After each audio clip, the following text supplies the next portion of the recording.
Muling pinag-usapan ng galing ng mga Pilipino sa buong mundo matapos muling mamayagpag ang isang Pinay singer sa isang international singing competition sa South Korea. Ang Filipino singer at sparkle artist na si Arabel de la Cruz na mas kilala sa bansag ng Laguna Diva ang nag-uwi ng Grand Championship title sa Veiled Cup Korea, isang prestigyosong singing competition na ipinalabas sa SBS. Nagulat at humanga ang mga manonood matapos dominahin ni Arabel ang Grand Finals, kung saan nakasagupan niya ang mga kalahok mula sa South Korea, Laos at Thailand, kabilang ang dalawang Thai singers na paborito ng maraming international viewers.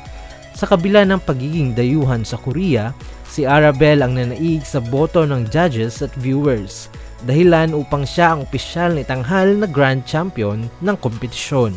Ang performance na nagdala sa kanya sa tagumpay ay ang kanyang maalab at makapangyarihang rendition ng Feeling Good ni Michael Bublé.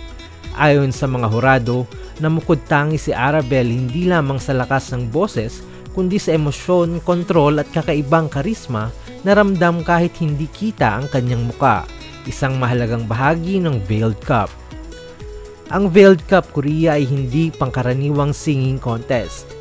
Dito, ang mga contestant ay nakatago ang muka at identity at tinatawag lamang batay sa kanilang bansag at pinanggalingang lugar. Layunin ng palabas na alisin ang bias at ituon ang pansin ng mga hurado at manonood sa purong talento.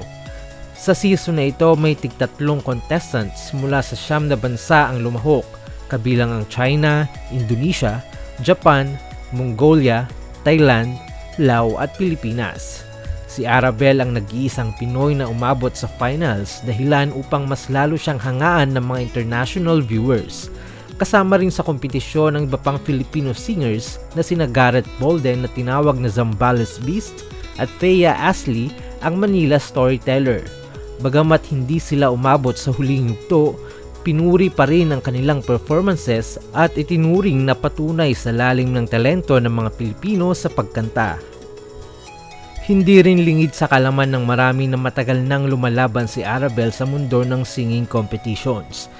2 beses na siyang naging runner-up sa GMA7 singing competition na The Clash, una noong Season 5 noong 2023 at muli noong Season 7 noong 2025. Sa kabila ng mga pagkakataong muntik na niyang maabot ang championship title sa lokal na entablado, hindi siya sumuko at ngayon isang international crown ang kanyang napasakamay. Sa mga naging pahayag niya, inamin ni Arabel na marami na siyang sinalihang kompetisyon kung saan hindi siya pinalad manalo.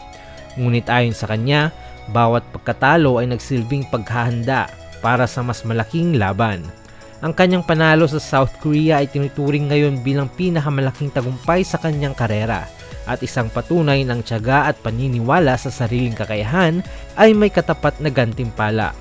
Sa kanyang tagumpay sa Veiled Cup Korea, muling pinakita ni Arabel de la Cruz na kahit sa banyagang entablado, kayang mangibabaw ng Pilipino.